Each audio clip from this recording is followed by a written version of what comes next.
Ang sabi nila, hindi daw sapat na mahal mo lang siya at mahal ka lang niya. Kumbaga sa kanta, love is just ain't enough.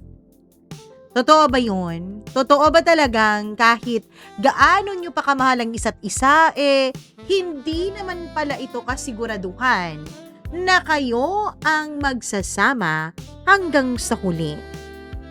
Ikaw, naniniwala ka ba na love is just ain't enough? Grabe naman, kung hindi sapat ang pag-ibig, ano pa ba ang magiging sapat sa mundong ito? Charot lang. Welcome back dito sa ating channel. Kasama niyo ang inyong one and only Mama Mia. And today is Saturday. Medyo busy ang inyong Mama Mia. Pero don't worry, dahil may inihanda akong kwento na babalikan natin. Oo, kwento ito mga 2 years or 3 years ago na. Pero napakagandang kwento naman talaga. As in, may part 2 nga ito pero hindi ko mahanap. Hinanap ko nga dahil gusto ko siyang mabuo yung kwento, parang ganon. Gusto kong kahit mahaba siya na mabuo siya, pero hindi ko siya mahanap-hanap, pero napakaganda ng kwentong ito. Ito lang po ang magiging replay ha, dahil bukas, brand new na po ang story natin. So, hindi na natin to patatagalin. Ito na po ang pagbabalik ng kwento ni Ivy dito lamang sa Dear Mama Mia.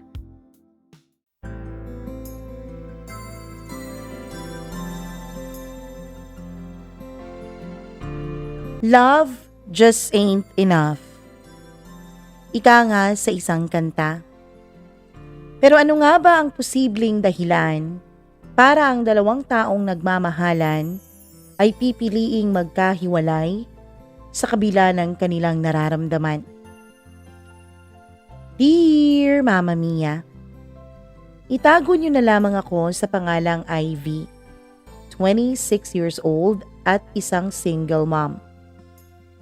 Mama Mia, sa totoo lang ay nagdadalawang isip akong ipadala ang kwento kong ito dahil hanggang ngayon ay hindi ko pa rin lubusang natatanggap ang lahat ng mga pinagdaanan ko.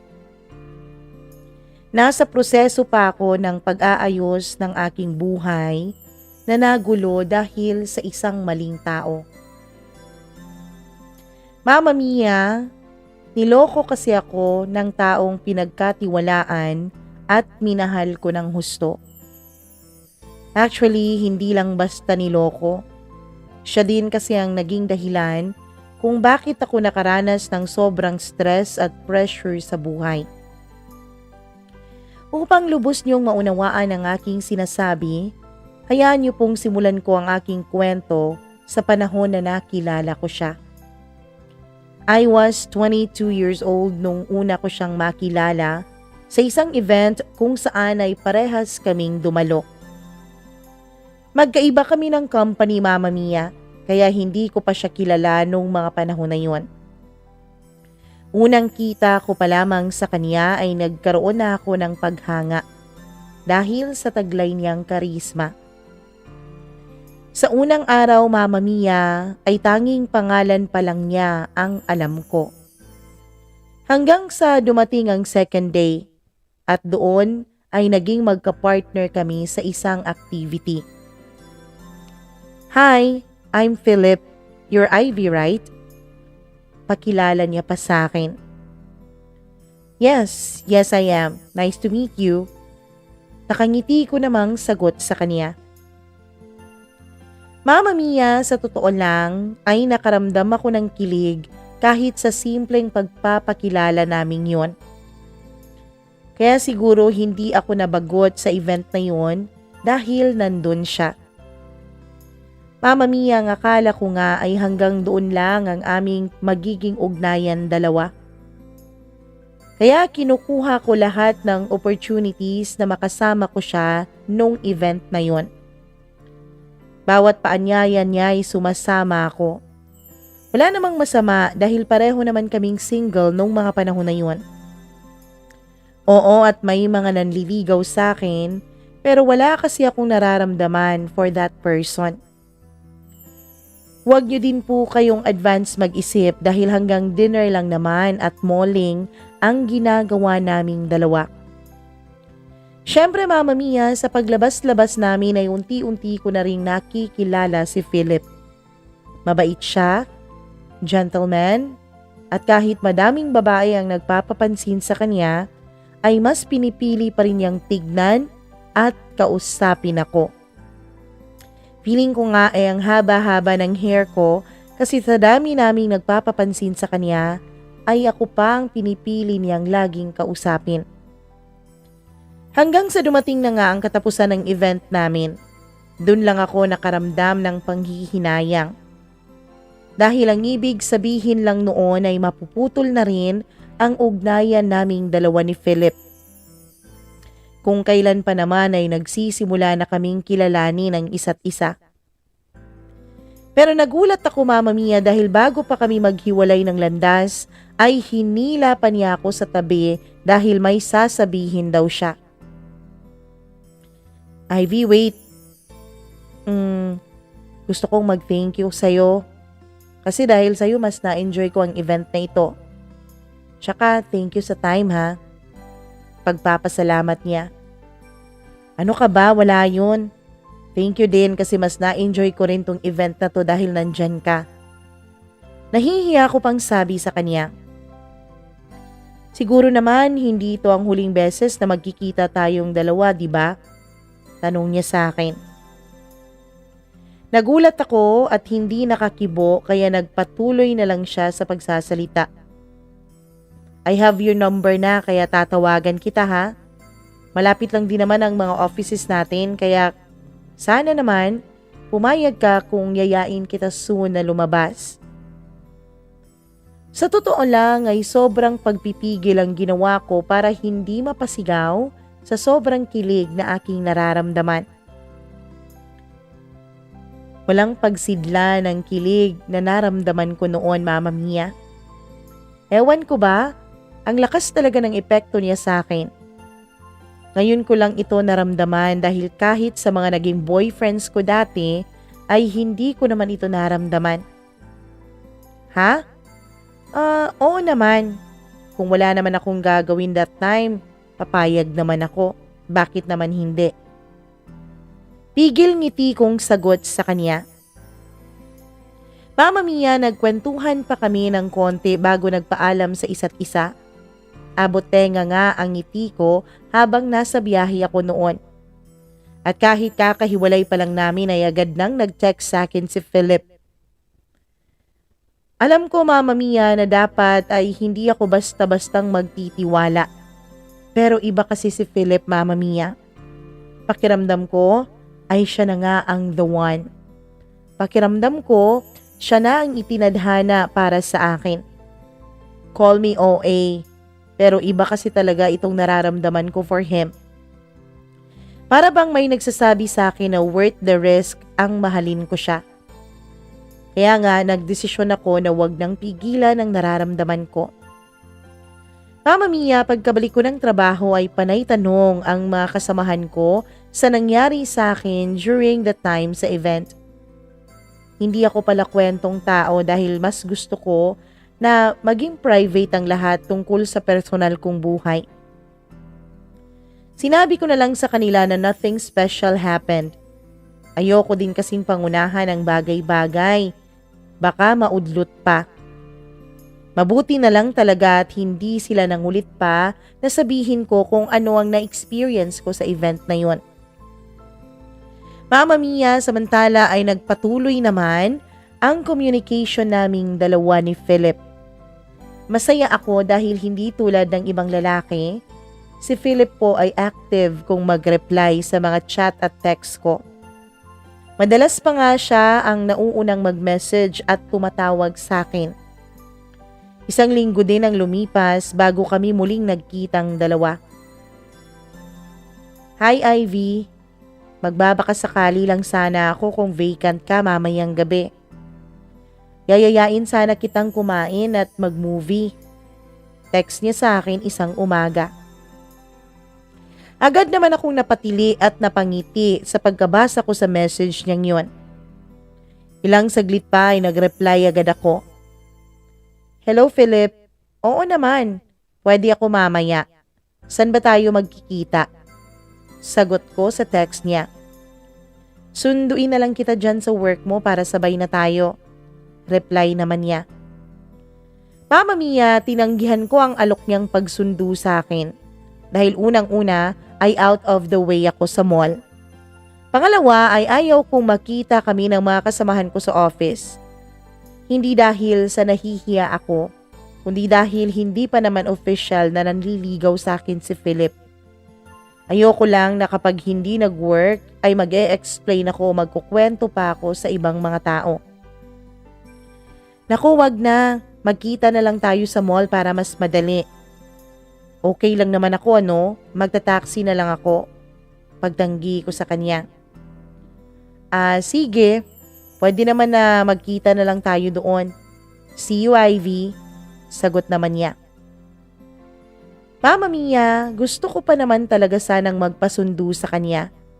Pero ayoko kasi na ma-corner kami ng mga kasamahan ko sa work at malagay siya sa sitwasyon na hindi pa naman ako sigurado kung mangyayari nga. Ayokong ma-pressure siya, Mama Mia. Maaga kong tinapos lahat ng trabaho ko nung araw na yon para makapag-prepare na ako sa pagkikita naming dalawa ni Philip. Ewan ko ba, Mama Mia? Pero nung mga panahon na yon ay parang bumalik ako sa pagiging teenager. Yung pakiramdam na first time mong makikipag-date. Yun ang nararamdaman ko nung araw na yon. Hindi naman niya tinawag na date yon pero para sa akin ay date na rin ito, lalo pa't kaming dalawa lang naman ang magkasama. Una siyang nakarating sa meeting place namin.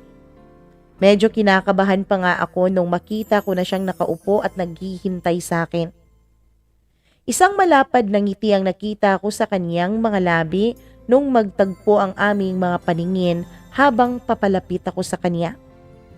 Ngumiti din ako upang matago ang kaba na nararamdaman ko. Hi, sorry ngayon lang ako. Kanina ka pa? Bati ko sa kanya. Hindi naman. Kakarating ko lang din. Ano, order na tayo? By the way, nakabili na rin ako ng ticket ng panonoorin nating dalawa. Sagot niya sa akin. Tumango na lang ako at nagsimulang tingnan ang menu ng restaurant. Habang kumakain ay nagkwentuhan lang kami tungkol sa trabaho hanggang sa mapadpad kaming dalawa sa mga personal lives namin. Ikaw, Ivy, baka may magagalit sa paglabas nating ito, ha? Pang-uusisa niya sa akin. Mama Mia, natawa pa ako sa tinuran niya dahil alam ko naman kung ano talagang gusto niyang malaman at itanong sa akin, pero hindi niya madiretso. Tumawa ako at sumagot. Kung itatanong mo na may boyfriend ba ako, sa ngayon wala pa. Mag-iisang taon na rin. Ikaw ba? Baka may girlfriend ka, ha? Sagot ko sa kanya. Girlfriend? Wala pa akong girlfriend. Magkakaroon pa lang kung papayag yung taong gusto ko na ligawan ko siya. Sagot niya sa akin. Ewan ko ba, Mama Mia?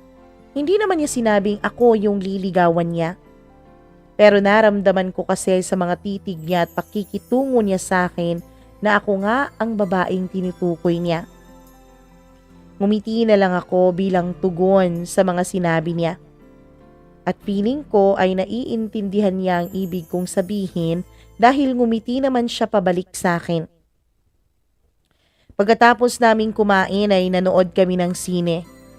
Pero sa totoo lang, Mama Mia, ay hindi ko na maalala ang movie na pinanood naming dalawa. Lumilipad kasi ang isip ko nung mga panahon na yon at para bang nasa alapaap ang pakiramdam ko dahil sa pinag-usapan namin kanina habang nagdi-dinner. Mag-aalas 10 na ng gabi nung makalabas kami sa sinihan. Medyo nabigla ako nung hinawakan niya ang kamay ko habang naglalakad na papunta kami sa sasakyan niya. Mama Mia, hindi ko na lang binawi ang kamay ko. Hinayaan ko na lang siya na huwakan yon.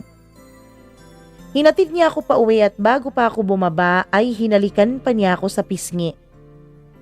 Sobrang saya ko nung araw na yon. Hinding-hindi ko malilimutan ang kasiyahang naramdaman ko sa kalaman na gusto rin ako ng taong mahal ko. Kinabukasan ay mas naging sweet pa sa akin si Philip. Pati pagtawag niya ay makikitaan mo talaga ng paglalambing, dahilan upang isipin ko na nagsimula na siyang manligaw sa akin. Napadalas na rin ang pagyayaya niya sa akin na lumabas-labas, Mama Mia. At sa bawat paglabas naming yon ay magkahawak kami ng kamay o di kaya naman ay nakaakbay lang siya sa akin. Mama Mia, ramdam ko ang pagmamahal niya sa pamamagitan ng kanyang mga ginagawa para sa akin. Kaya naman kahit hindi niya sinasabi sa akin ang mga salitang I love you noon, ay iniisip ko na lang na siguro nga ay hindi lang talaga siya mahilig magsabi ng mga salitang yon. Siguro siyang lalaking naniniwala na action speaks louder than words. Hanggang sa dumating ang araw na nagkasundo kami na mag-inuman doon sa apartment na nirerentahan niya. Birthday niya kasi nung araw na yon, Mama Mia. At ang sabi niya sa akin ay ako lang ang gusto niyang makasamang mag-celebrate ng kanyang birthday. Alam ko sa posibleng mangyari na kaming dalawa lang ang nasa apartment niya at umiinom pa kami ng alak.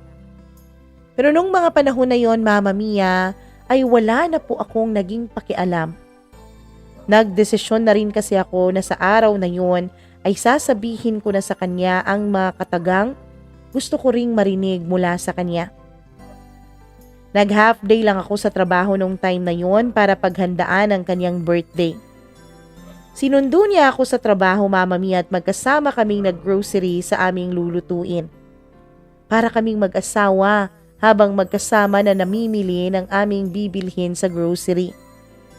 Nakita ko din na may mga babaeng tumitingin sa kanya. At para ipakita sa kanila na ako ang kasama ni Philip, ay sinadya ko talaga na humawak sa braso niya. Hindi naman ako binibigo ni Philip dahil kapag nakahawak na ako sa kanya, ay agad naman niyang kinukuha ang kamay ko upang hawakan yon. Magkatuwang din kaming niluto ang aming mga pinamili nung araw na yon. Sa totoo lang, Mama Mia, ay isa yon sa pinakamasayang araw sa buhay ko. Ang birthday niya ay ang araw din na naging opisyal ang aming relasyong dalawa. Nangyari yon matapos na naming kumain at nakikinig na lang kami ng music habang umiinom. Medyo nakakadami na nga din kami kaya siguro nagkalakas loob na ako na tanungin siya. Pero bago ko pa siya matanong ay nauna na siyang gumalaw sa akin. Mama Mia, hinalikan niya ako sa mga labi. At kahit nagulat ako ay nagawa ko pa rin yung tugunin. Magaan lang ang unang halik niyang ibinawad sa akin. Hanggang sa matapos ang halik na yon at nagkatitigan pa kaming dalawa. Magsasalita na sana ako nang muli na naman niyang inangkin ang mga labi ko. And this time, mas malalim na halik ang iginawad niya sa akin. Naramdaman ko na rin ang paghimas ng mga kamay niya sa iba't ibang parte ng aking katawan. Malapit na akong madala, Mama Mia. Buti na lang talaga at nagkalakas loob pa ako na itulak siya. Mama Mia, wala akong balak na ibigay sa kanya ang aking pagkababae na hindi klaro ang estado ng aming relasyong dalawa. Wait, Philip, hindi ito tama. Walang namamagitan sa atin. Magpigil ko sa kanya na hindi man lang niya pinakinggan. Patuloy pa rin siya sa paghalik sa akin, bagay na medyo nagbigay sa akin ng pagkainis. Sandali, ano ba? Oo, Philip, mahal kita. Pero hindi tama na ibigay ko na lang sa'yo ng basta-basta ang gusto mo kahit wala pa tayong label dalawa. Naiinis kong sabi sa kanya. Ivy, I love you too. Matagal na rin kitang gusto, hindi mo ba nakikita ang mga ginagawa ko for you? Tanong niya sa akin. Mama Mia, yun lang naman talaga ang gusto kong marinig, na mahal niya ako. Yun lang ang gusto kong mangyari, ang maging opisyal ang relasyon naming dalawa. Pagkatapos niyang sabihin sa akin ang mga katagang mahal kita, ay niyakap ko siya at sinabihan ng mahal na mahal din kita, Philip. Yun marahil ang hinihintay niyang sign mula sa akin para tapusin ang sinimulan namin kanina. Muli niya akong hinalikan sa aking mga labi. And this time, wala na kahit katiting na pagtanggi ang pinakita ko sa kanya. Hinayaan ko siya sa mga bagay na gusto niyang gawin, Mama Mia. Hinayaan ko siyang mangyari ang matagal na niyang gustong mangyari. Oo, nagtalik kaming dalawa ni Philip sa unang gabi na naging opisyal ang relasyon naming dalawa. Alam ko na sasabihin ng iba na sobrang tanga ko naman dahil unang araw pa lang namin bilang magnobyo ay sinuko ko na kaagad ang aking bataan. Pero okay lang yun sa akin dahil masaya naman ako na napasaya ko ang taong mahal ko. Mama Mia, agad kaming nakatulog pagkatapos naming magtalik. Una akong nagising sa aming dalawa kaya pinili ko na lang na maglinis sa aming mga kalat kagabi. Nagluto na rin ako ng breakfast at dahil linggo nung araw na yon ay nagdesisyon na ako na dun na muna sa apartment niya. Pagkagising ni Philip ay agad niya akong nilapitan para sana halikan sa labi ko. Pero umiwas ako. Later na, wala pa akong mumugi. Dahilan ko sa kanya nung makita kong nagkasalubong ang mga kilay niya sa ginawa ko. Buti na lang at naintindihan naman niya yon, Mama Mia. Kaya nginitian ko na lang siya. Good morning, mahal ko. Bangon ka na. Breakfast is ready. Paanyaya ko sa kanya. Talaga? Wow naman. Thank you, mahal. Sa susunod, ako sa'yo ang magpapalit, ha? Susunod lang ako sa'yo. Magpapalit lang ako tsaka magtutoothbrush. Sagot niya sa akin. Mama Mia, ang araw na yun ay ang simula ng mga magagandang araw na magkasama kaming dalawa ni Philip. Kahit may mga pagsubok na dumarating sa relasyon naming dalawa, ay naging matatag pa rin kami. Malaki ang tiwala ko sa boyfriend ko, Mama Mia. Lalo pa't hindi naman niya ako binibigyan ng dahilan para pagdudahan siya. Hanggang sa sumapit na ang aming first anniversary. Nag-celebrate kami sa isang resort sa Batangas. Masaya at simple lang ang aming ginawa pero nagdala yun ng kasiyahan at labis na katatagan sa aming relasyon dalawa.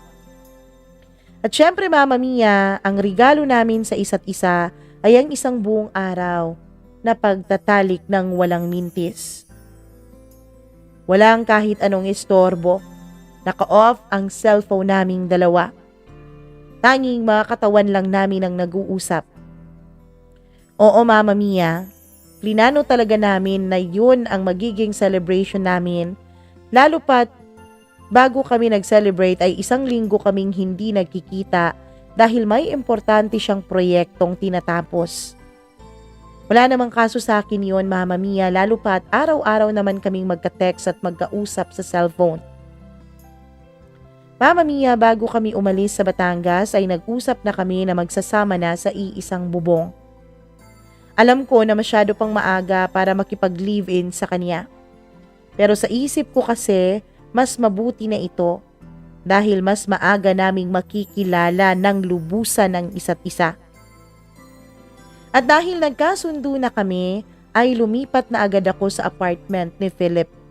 Excited na excited ako, Mama Mia, dahil magsisimula na kami ng panibagong yugto sa aming istorya.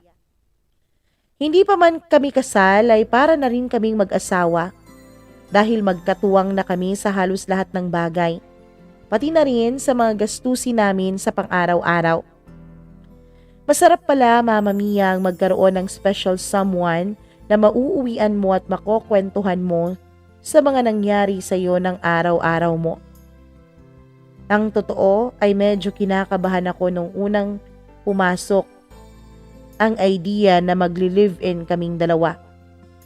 Dahil ang sabi nga nila, hindi ba, makikilala mo lang daw ang totoong ugali ng isang tao, lalong-lalo na yung mga pangit kapag nagkasama na kayong dalawa sa iisang bubong. Natatakot kasi ako noon na baka hindi magswak ang mga ugali at personalidad namin. At baka maging dahilan pang ito ang mga ito para sa aming paghihiwalay. Mahal na mahal ko na si Philip nung mga oras na yun, Mama Mia. Kaya hindi ko na naiisip kung papaano ko kakayanin kung sakaling magkahiwalay kaming dalawa. Pero sa kabila ng mga takot ko ay sumugal pa rin ako, Mama Mia. Sumugal ako na makasama siya sa iisang bahay. Alam ko na hindi ito magiging madali para sa akin, lalo na sa kagaya kong sanay na mamuhay ng mag-isa.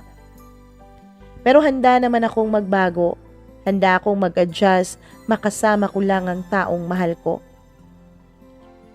Pasok, mahal! Welcome to your new home. Bati sa akin ni Philip nung dumating ako sa bahay na nirerentahan niya. So, what do you think? Maayos ba? Tanong niya sa akin na ang tinutukoy ay ang bagong bahay na nerentahan niya para sa aming dalawa. Mama Mia, nag-usap kasi kami na masyadong maliit ang kaniyang apartment kung kaming dalawang magsasama. Ayaw din ng landlady niya doon na pandalawahang tao dahil pang isahang tao lang daw ang apartment na yon. Kaya naman nagdesisyon kaming dalawa na magrenta ng ibang bahay. Simple at sakto lang ang laki ng bahay na napili niya.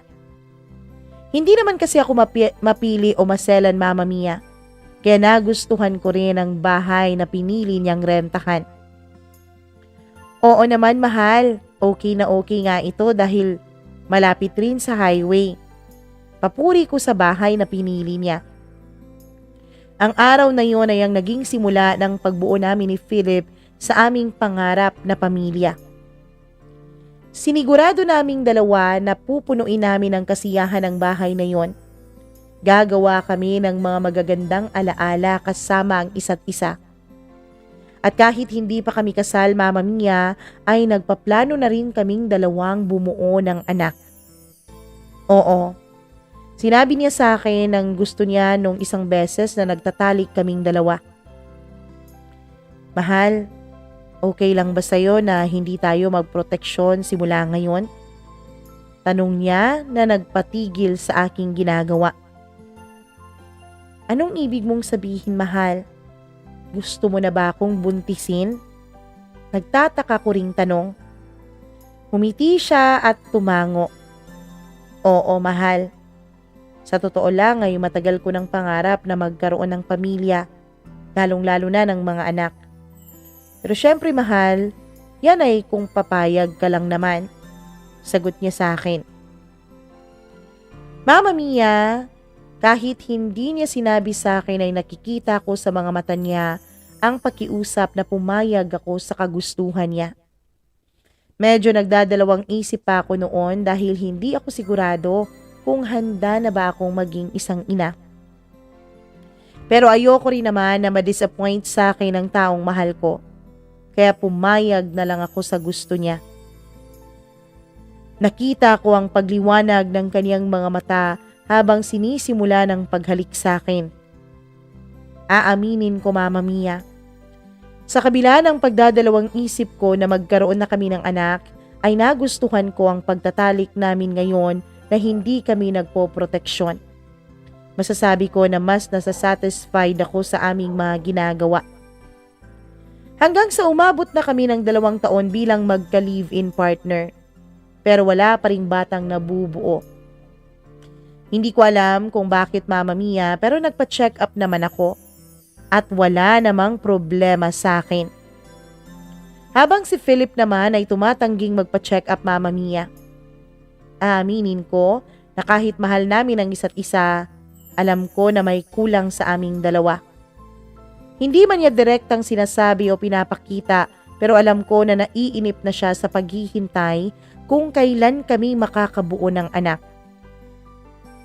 Mahal, gusto mong magbakasyon tayo para matanggal yung stress natin sa pag-iisip kung kailan tayo magkakaanak?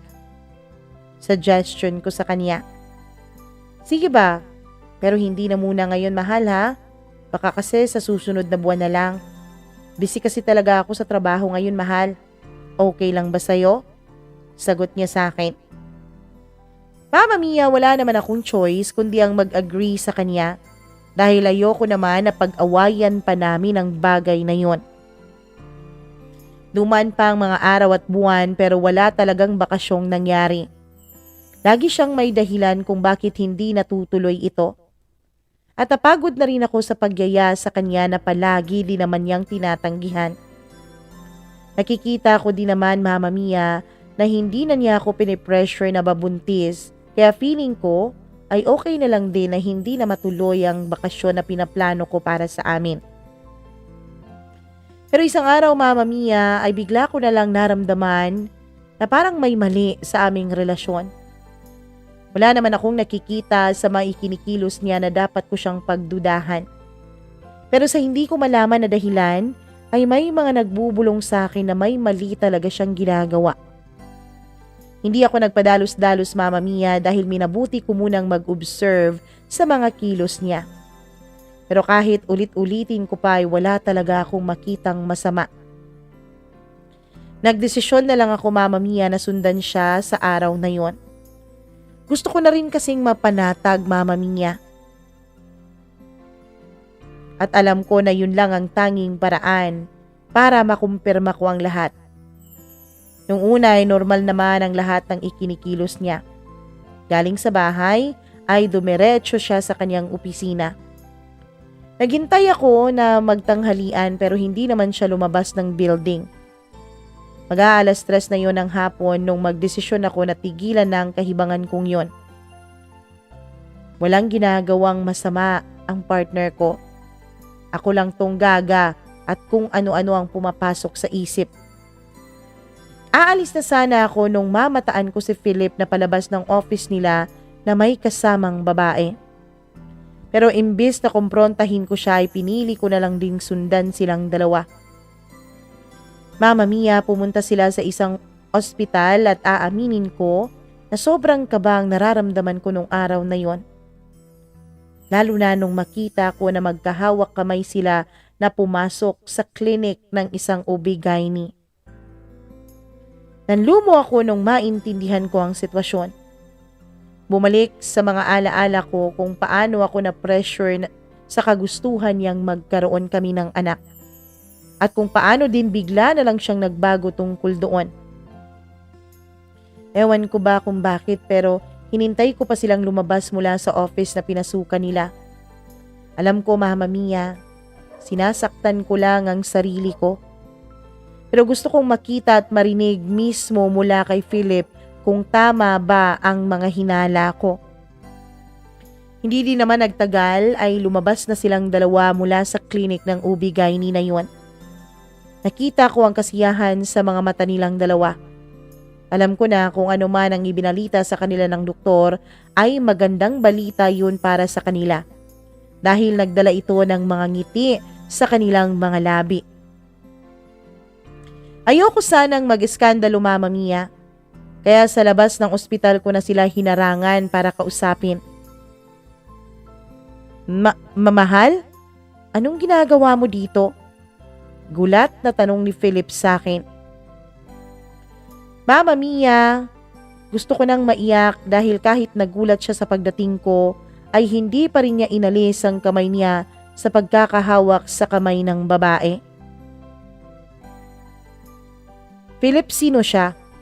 Galit na tanong ko. Pero imbis na sagutin ako ay binalingan niya ang babae upang pakiusapan na mauna nang umuwi.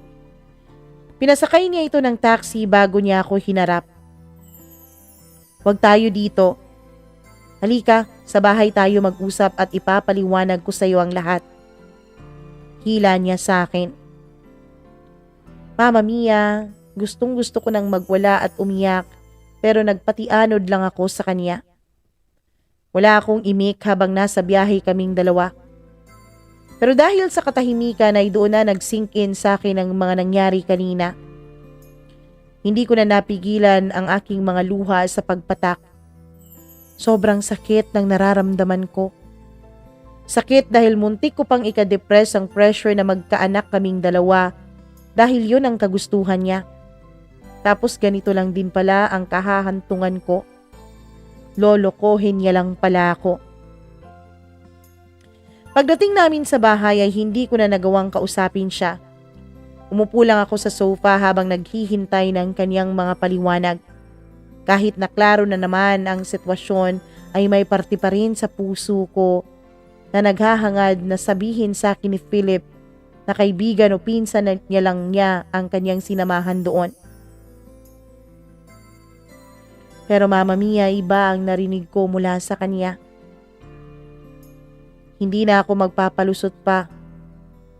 Ivy, I'm sorry kung sa ganitong paraan mo pa nalaman ang lahat. Pero maniwala ka sa akin. Hindi ko naman plinano ang lahat ng ito. Nung time kasi na nalaman natin na hindi ka buntis ay naglasing ako at sakto na nandun siya sa tabi ko. Hindi namin plinano pero may nangyari sa aming dalawa. Hindi ko naman nakalain na mabubuntis ko siya sa isang beses lang na yun. Pero nangyari kasi. Nandyan na at nagdadalang tao na siya. Kwento niya sa akin. Mama Mia, hindi ko alam pero hindi ko maramdaman ang pagsisisi sa nagawa niyang kasalanan. Sorry? Yun lang? Pagkatapos ng lahat-lahat, Philip, yun lang ang sasabihin mo sa akin? Sorry? Galit na sambit ko sa kanya.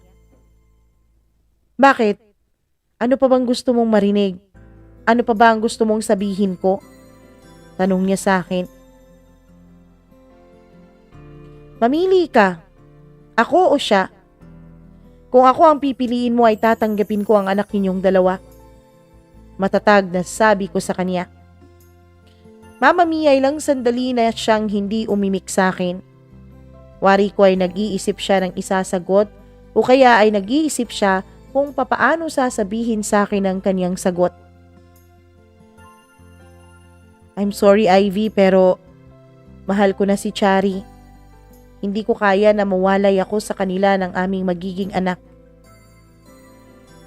Malumanay niyang sagot sa akin. Doon na ako nag-breakdown. Sinampal at sinaktan ko siya, Mama Mia, habang ako ay walang humpas na umiiyak.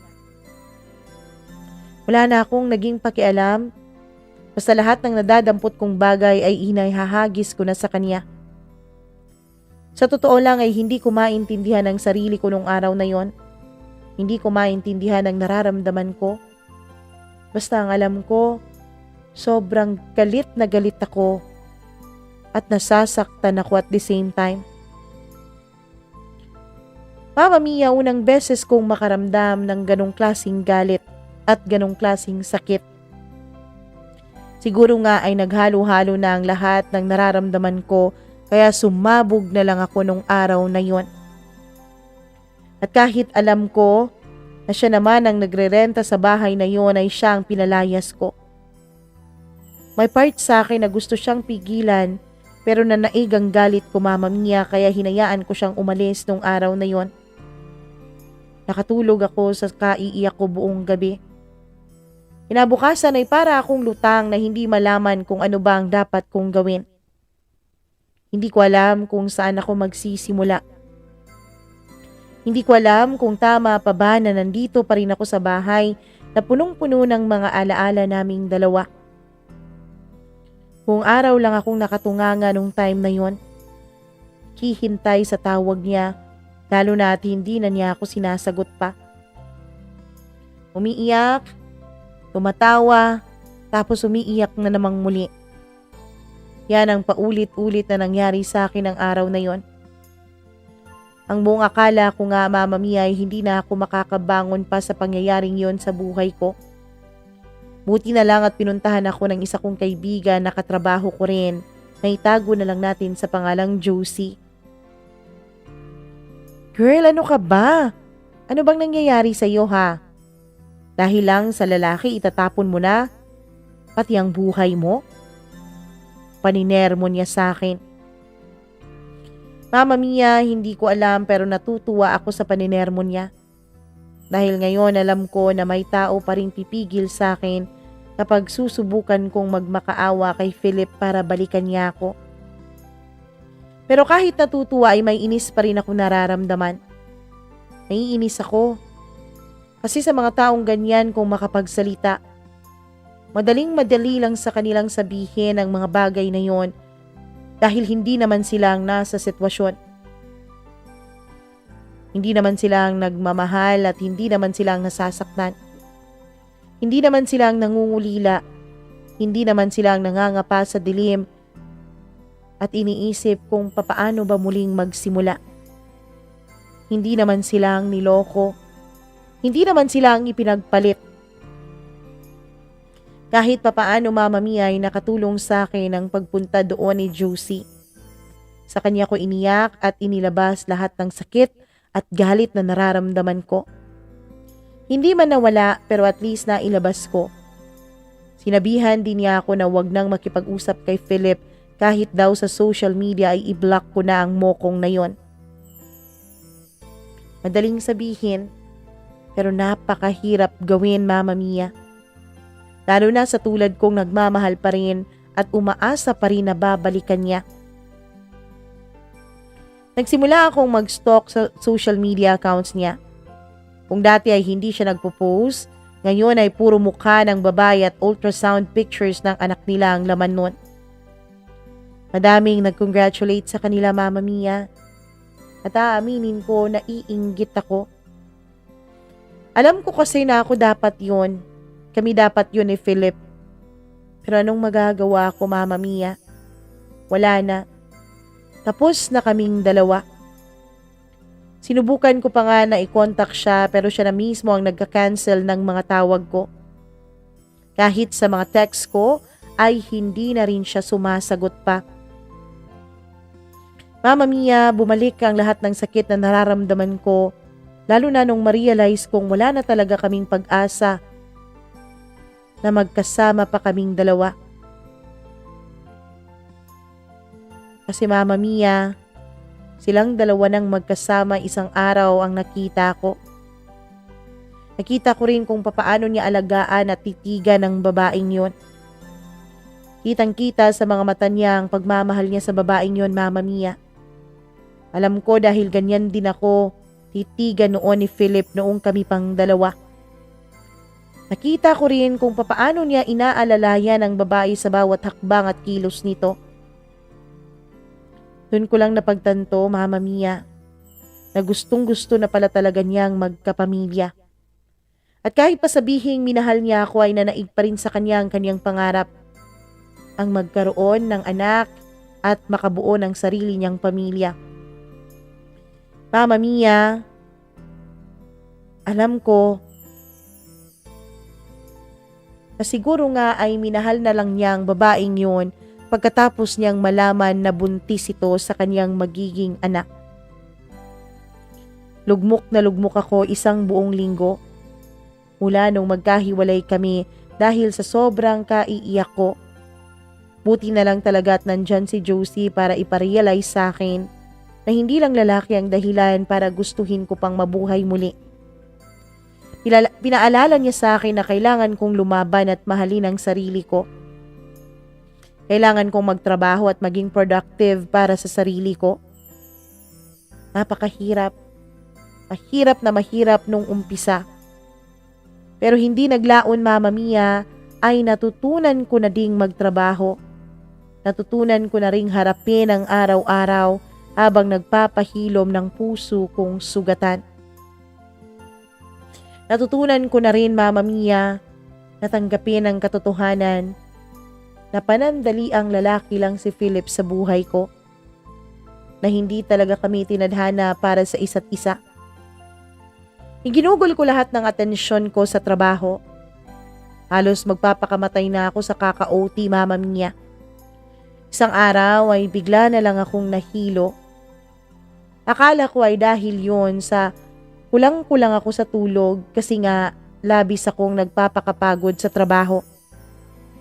Ang naisip ko kasi noon, Mama Mia, kapag pinagod kong masyado ang sarili ko sa trabaho, pagdating ko sa bahay ay makakatulog agad ulit ako.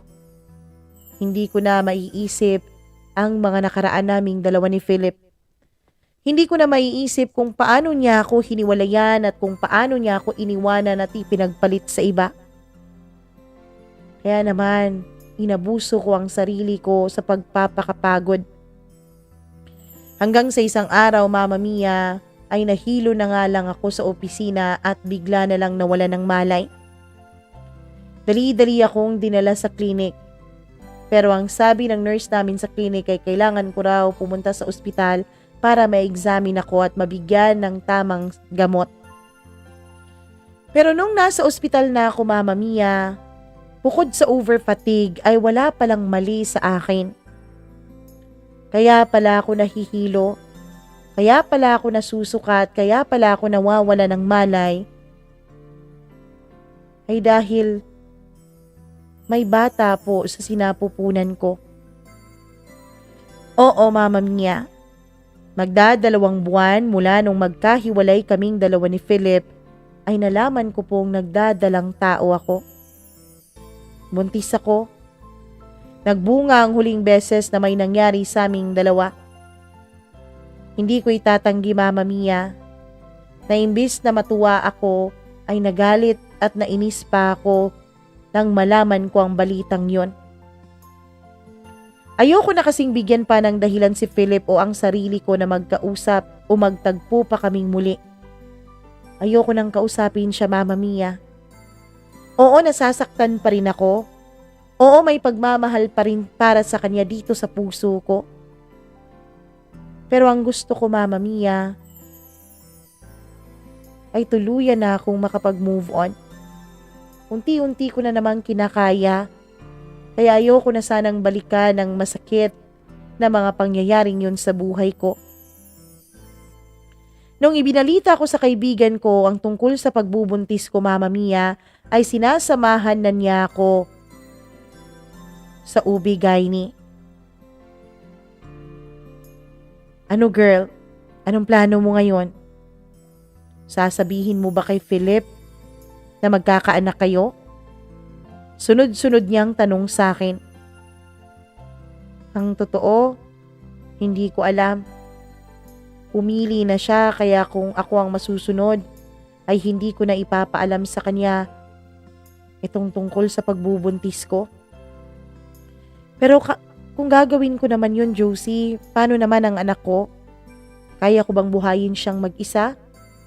Kaya ko bang palakihin siya ng nag-iisa? Sagot at tanong ko sa kanya at sa aking sarili. Alam mo, Ivy, mabuti pa umuwi na muna tayo. Magpahinga ka at pag-isipan mo kung ano ang gusto mong mangyari. At kung ano man ang magiging desisyon mo ay susuportahan kita. Pangako sa akin ng kaibigan ko. Kaya niyakap ko siya, Mama Mia. Habang magkayakap kaming dalawa ay medyo gumaan ang bigat na aking nararamdaman. Pinaalalahanan niya ako na wag raw akong masyadong magpaka-stress dahil masama raw yun para sa anak ko.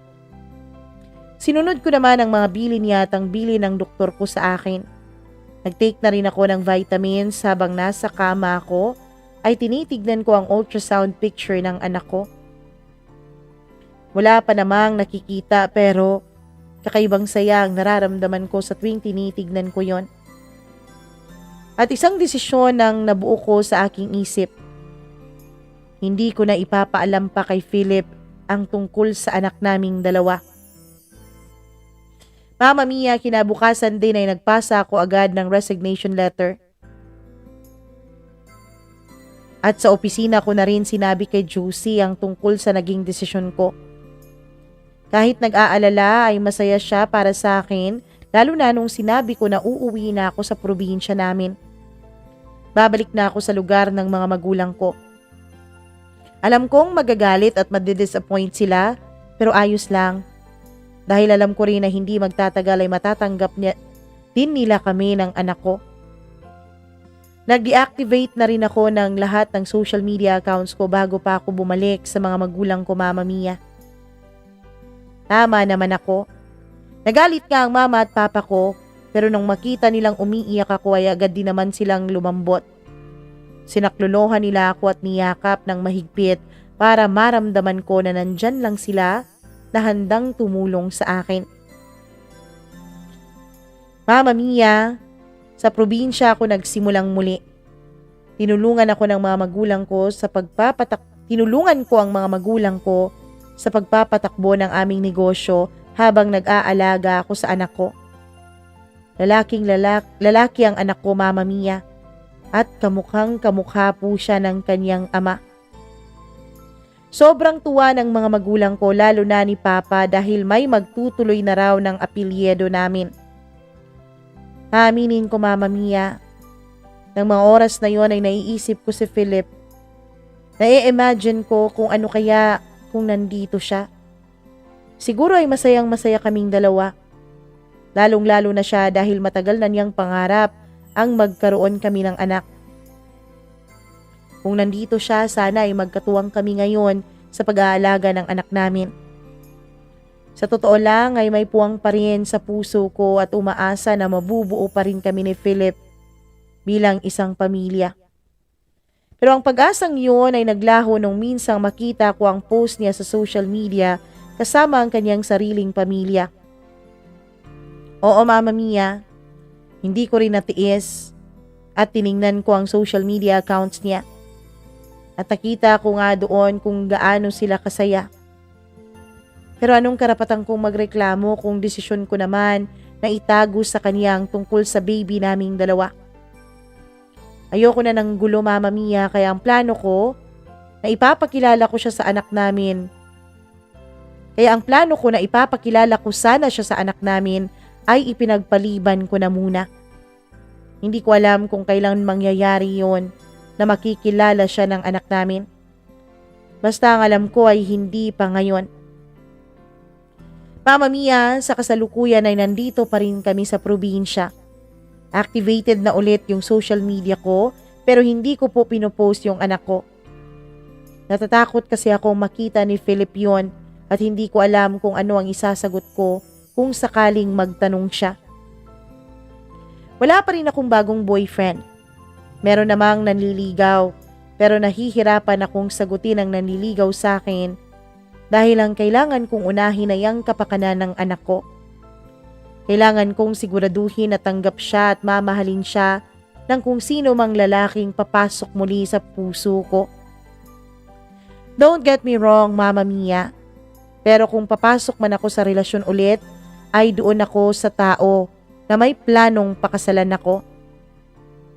Ayoko na sa relasyon na walang plano.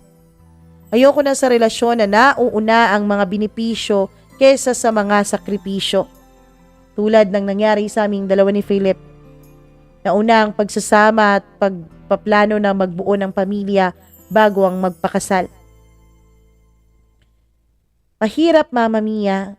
Mahirap dahil may iba ng masasaktan at madadamay kung sakaling mauuwi lang din kaming dalawa sa hiwalayan ng kung sino mang lalaking papapasukin ko sa buhay ko. Alam kong pag nagkataon at nagkahiwalay kami, pati anak ko damay sa sakit. Kaya naman hindi na muna ako papasok sa isang relasyon ng walang kasiguraduhan. Hanggang ngayon, Mama Mia, ay hindi pa rin ako nakikipag-communicate kay Philip. Hindi ko rin alam kung kasal na ba sila nung babae niya o hindi. Sa totoo lang, wala na rin akong planong alamin pa. Sapat na sa akin ngayon na may anak ako at ang tanging prioridad ko lang ngayon ay ang protektahan at mahalin ang anak ko at ilayo siya sa mga bagay na maaaring makasakit sa kanya. Mama Mia, bago ko po tapusin itong aking liham, ay hayaan niyo muna akong magpasalamat sa iyo at sa lahat ng mga tagapakinig mo dito sa iyong programa. Sana po ay marami pa ang maengganyo na magbigay ng kani-kanilang kwento. Dahil baka sa pamamagitan ng kanilang kwento ay may mga tao silang mabibigyan ng pag-asa at inspirasyon para magpatuloy sa buhay. Katulad ko kasi Mama Mia, bukod sa anak ko, ay ang programa niyo po sa YouTube ang lagi kong pinapakinggan. Ang programa niyo po ang isa sa mga highlight ng araw ko. Kayo po ang nagiging dahilan para sumaya ulit ako, para makita kong may kanya-kanya palang pinagdadaanan ng bawat tao. Ngunit lahat ng tao na may pinagdadaanan ay nakakaraos din sa lahat ng sakit at hirap.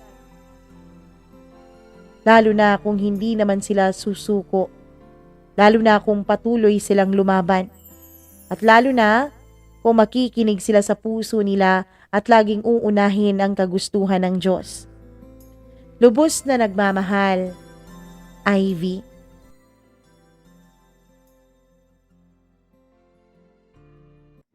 O, 'di ba? 'Di ba grabing sakit? Pero wag kayong mag-alala dahil may part 2 yan eh. Hahanapin ko yung part 2 na yun. Sino makakapagsabi sa akin kung anong part 2 ng story na to? 'Di ba may part 2 ito? Oo. Ang ganda nung part 2 eh. Gusto ko sanang idugtong kaya lang hindi ko na mahanap kung nasaan yon, pero hahanapin ko para sa inyo.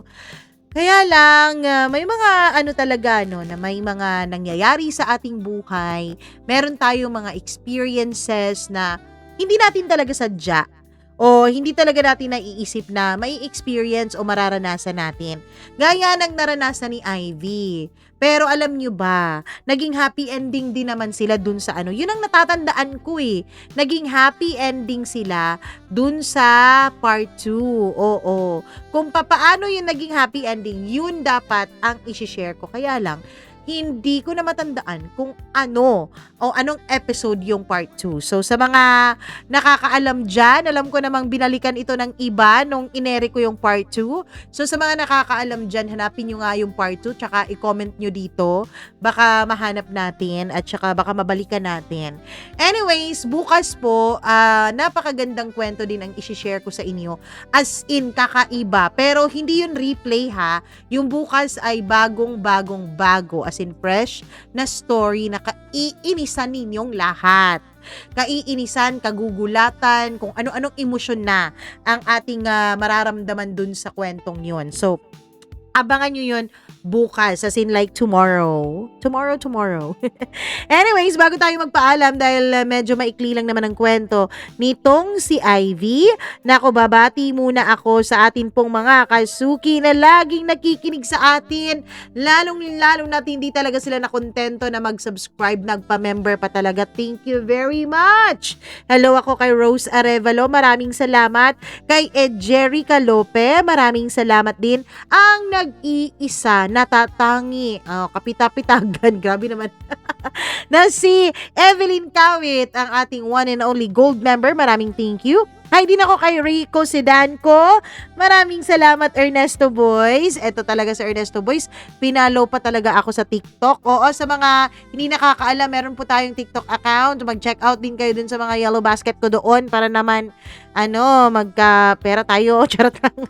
Hi din ako kay Miriam Gutierrez, kay Colleen Bueno, kay Kimber Dudes Balyador. Hello din kay Rosel Mac. Maraming salamat. Abdullah Wahab, Gimaras Girl, hello sa'yo. Hello din kay Benson Boyser, Smackdax, maraming thank you. Maria Elena Abe, Maureen Tugab, Gail Easy, at syempre kay Mila Raduban, maraming salamat. Nawawala si Freaky, alam ko magbabalik yun. Pre-measure. Maraming salamat. Uy, sa mga nagpa-member ha, alam ko po na gumagastos kayo para magpa-member. Kaya maraming thank you talaga. Sa mga hindi pa naman kayang magpa-member, no pressure.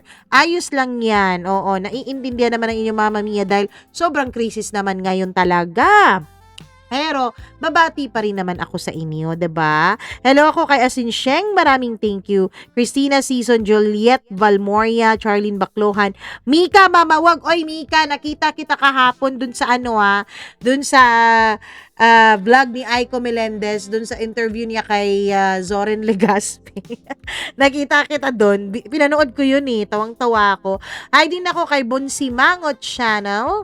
Maraming salamat din kay Mary Grace Gumban, Patrick Garcia. Oy, si Patrick! Charot.